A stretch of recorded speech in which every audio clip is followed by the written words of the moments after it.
Sanskrit tutorial में आपका हार्दिक स्वागत है। हमारे साथ जुड़ने के लिए आपका कोटि कोटि धन्यवाद। साथियों, स्वागत है, अभिनंदन है फिर से एक बार संस्कृत ट्यूटोरियल के यूट्यूब प्लेटफॉर्म पर। साथियों, एक लंबे अंतराल के बाद फिर से संस्कृत के पैसेज को लेकर के मैं आ गया हूँ। साथियों, आप सभी ने सीटेट का फॉर्म भर दिया होगा। करेक्शन का लिंक भी ओपन हो गया है, तो आप जाएं, करेक्शन जो है अपना कर लें। अगर आपको करेक्शन करने की आवश्यकता है तो कर लें। एक तय समय सीमा के अंदर भी करेक्शन होगा, उसके बाद फिर करेक्शन का भी लिंक बंद हो जाएगा, फिर वो अभी नहीं हो पाएगा। तो जाइए, उसको करेक्शन कर लीजिए। आइए अभी देखते हैं, एक पैसेज हमारा है और यह जो है 2018 का पेपर से यह पैसेज हमने लिया है। इसको देखिए कि पूर्व के वर्षों में किस प्रकार से प्रश्न जो है आए हैं और पैसेज से जो है अपठित गद्यांश से किस प्रकार के प्रश्न बन रहे हैं। तो आइए इसको देख लेते हैं, शुरू कर लेते हैं। हमारे साथ बने रहिए। और ये पेपर 1 और पेपर 2 दोनों के लिए जो है यह वीडियो जो है उपयोगी रहेगा। अगर आपने संस्कृत को लैंग्वेज फर्स्ट के रूप में अगर चुना है तो भी आपके लिए उपयोगी है। अगर आपने लैंग्वेज सेकंड के रूप में चुना है तो भी जो है यह वीडियो हमारा जो है आपके लिए उपयोगी रहने वाला है।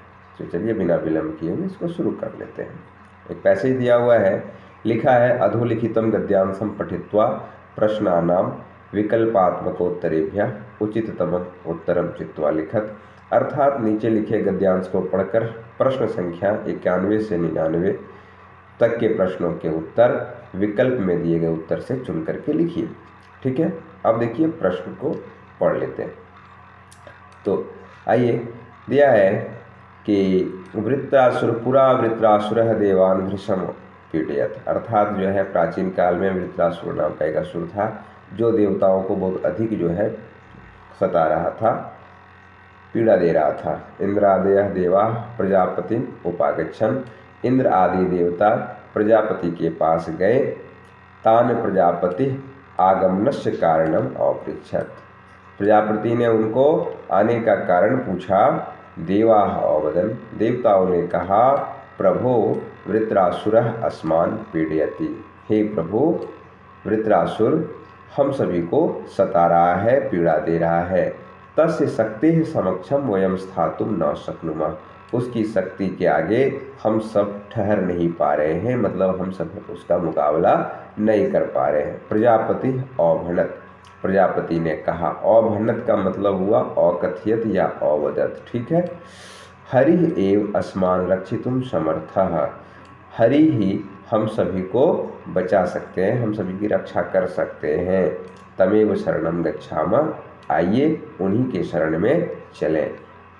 देवैः साकं वैकुंठं गत्वा प्रजापतिः सर्वं वृत्तान्तं न्यवेदयत्। अर्थात जो है देवताओं के साथ वैकुंठ जाकर प्रजापति ने सभी वृत्तांत को सुनाया, निवेदन किया। तत्श्रुत्वा हरि अकथयत्। यह सुनकर हरि ने अर्थात विष्णु ने कहा कि भो प्रजापते देवाः महर्षेः दधीचेः अन्तिकं गत्वा तस्मात् अस्थि याचनं कुर्वन्तु। मतलब कि हे देवताओं, महर्षि दधीची के पास जाकर उनसे अस्थि याचना कीजिए। अस्थि की कामना जो है उनसे प्रार्थना अस्थि के लिए कीजिए कि वे अपनी अस्थियां आपको दें। तस्य अस्थिभिः वज्रायुधम घटयत। उन्हीं के अस्थियों से, हड्डियों से वज्र बनेगा। तेन वृत्रासुरम हन्तुम असुरान चौजेतुम पारिष्यथ। और उसी से जो है वृत्रासुर को मारने में और असुरों पर विजय पा सकेंगे। ततः सर्वे देवाः दधीचे तपोवनम अगच्छन्। फिर उसके बाद सभी देवता दधीची के तपोवन आश्रम में गए। तस्य तपोवनम कपीनाम क्रीडावे हरिनाम विहारे अलीनाम गुंजनेः च रमणीयम आसीत्। उनका जो तपोवन था वह बंदरों के खेल से, हरिणों के विहार से और भंवरों के गुंजन से बहुत ही सुंदर हो रहा था। देवाः दधीचे आश्रमम प्राविशन, देवता दधीचि के आश्रम में प्रवेश करते हैं। तत्र ऋषि भी परिवृतम देदीप्यमानम दधीचिम औपस्यम, और वहाँ ऋषियों के द्वारा घिरे हुए और एक दिव्य ज्योति से जो है चमकते हुए उन्होंने दधीचि को देखा। तो ये हमने अभी गद्यांश पढ़ लिया है। अब देखते हैं प्रश्नों को। ठीक है, तो चलिए प्रश्नों को देख लेते हैं। असमर्थः, प्रश्न संख्या 91 है। पहला प्रश्न हमारा है असमर्थ इति पदस्य विलोम शब्द अनुच्छेदे प्रयुक्तः तच्चित्वा लिखत। अर्थात असमर्थ इस पद का विलोम शब्द अनुच्छेद में जो प्रयुक्त हुआ है उसको चुनकर लिखना है। मतलब असमर्थ शब्द का विलोम शब्द पूछा गया है जो कि पैसेज में आया है। तो हमने पढ़ा था समर्थ, असमर्थ का क्या हो जाएगा? समर्थ, इसका जो है सही उत्तर हो जाएगा। तो 91 का जो है समर्थ सही उत्तर है। आइए आगे देखते हैं अगले प्रश्न को। अक्त्वा प्रत्यांत पदम चित्वा लिखत। अक्त्वा प्रत्यांत से जो शब्द बने हैं उनको लिखना है। तो हंतुम में तो तुमुन प्रत्यय लगा है, जेतुम में भी तुमुन लगा हुआ है, श्रुत्वा में ही अक्त्वा प्रत्यय का प्रयोग हुआ है। तो ये इसका सही है। और गंतुम में गम जुड़ तुमुन से गंतुम बना हुआ है। हंतुम में हन धातु है, तुमुन प्रत्यय है। जेतुम में जी धातु तुमुन प्रत्यय है, और गंतुम में गम धातु और तुमुन प्रत्यय लगा हुआ है। श्रुत्वा में जो है अक्त्वा प्रत्यय का प्रयोग हुआ है ना। तुमुन प्रत्यय का मतलब के लिए होता है। जिस धातु में तुमुन प्रत्यय का प्रयोग होता है वह शब्द अव्यय बन जाता है। तो अक्त्वा, तुमुन और ल्यप ये 3 प्रत्यय हैं जिनसे बनने वाले शब्द अव्यय हो जाते हैं। तुमुन प्रत्यय का अर्थ के लिए होता है, अर्थात जिस भी धातु में वह लगेगा उसका अर्थ के लिए जोड़ना। ऐसे हंतुम मतलब मारने के लिए, जेतुम मतलब जीतने के लिए, गंतुम मतलब जाने के लिए। वही श्रुत्वा यानी अक्त्वा प्रत्यय से यह बना हुआ शब्द है। अक्त्वा जहाँ भी लगता है वहाँ कर या करके जो है उसका अर्थ समझना चाहिए। श्रुत्वा अर्थात सुनकर या सुन करके। ठीक है, तो इस तरह से क्वेश्चन नंबर 92 का ऑप्शन 3 जो है इसका सही आंसर हो जाएगा श्रुत्वा। अब आइए अगले प्रश्न पर 93। प्रवेशम कृतवन्तः इति पदस्य प्रयारि शब्दः अनुच्छेदेस्मिन् प्रयुक्तः। अर्थात बोला गया है आपको कि प्रवेशम कृतवन्तः मतलब प्रवेश किया। इस पद के लिए जो है इसका पर्यायवाची मतलब सिनोनिम्स, सिमिलर मतलब समानार्थी शब्द जो है आपको लिखना है ऑप्शन में चुन करके। तो प्रवेशम कृतवन्तः मतलब प्रवेश किया, और यह भूतकाल यानी लंग लकार में यह शब्द है। तो आपको बता दें कि प्रवेशम कृतवन्तः में जो भूतकाल के लिए जो प्रत्यय होता है वह लंग लकार का प्रयोग होता है। प्रवेश किया के लिए हो जाए प्राविशन, सेकेंड ऑप्शन सही हो जाएगा। प्राविशन जो है इसका अर्थ हुआ प्रवेश किया। इसमें लंग लकार प्रथम पुरुष और बहुवचन का यह रूप बना हुआ है। ठीक है, समझ गए होंगे। अगले प्रश्न को देखिए, क्वेश्चन नंबर 94। देवाः कैः परिवृतम देदीप्यमानम दधीचिम औपस्यम। औपस्यम नहीं होगा, यहाँ थोड़ा सा प्रिंटिंग मिस्टेक है क्वेश्चन पेपर में, औपस्यन होगा। ठीक है, तो इसको भी आप थोड़ा सुधार करके पढ़ेंगे।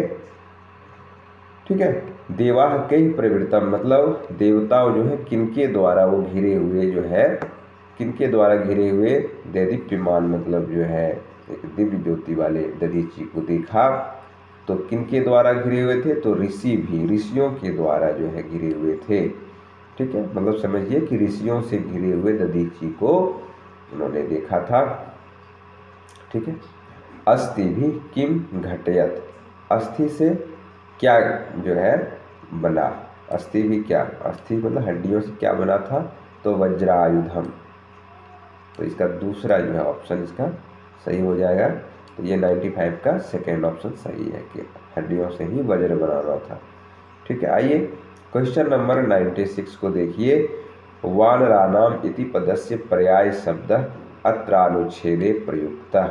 अर्थात जो है वानराणाम इस पद के लिए कौन सा पर्यायवाची यानी सिनोनिम्स, सिमिलर जो है समानार्थी शब्द अनुच्छेद में प्रयुक्त हुआ है? तो वानराणाम के लिए जो है कपि नाम शब्द का प्रयोग यहाँ देखने को मिल रहा था, है ना। तो इसका दूसरा जो है 96 का दूसरा ऑप्शन जो है सही उत्तर है। अगले प्रश्न को देखिए, वृत्रासुरम हंतुम असुरान चौजेतुम पारिष्यथ इति प्रजापतिम कह उक्तवान। अर्थात वृत्रासुर को मारने और असुरों को जीने में कौन जो है पार सकता है? प्रजापति ने यह वचन जो कहा किसको कहा?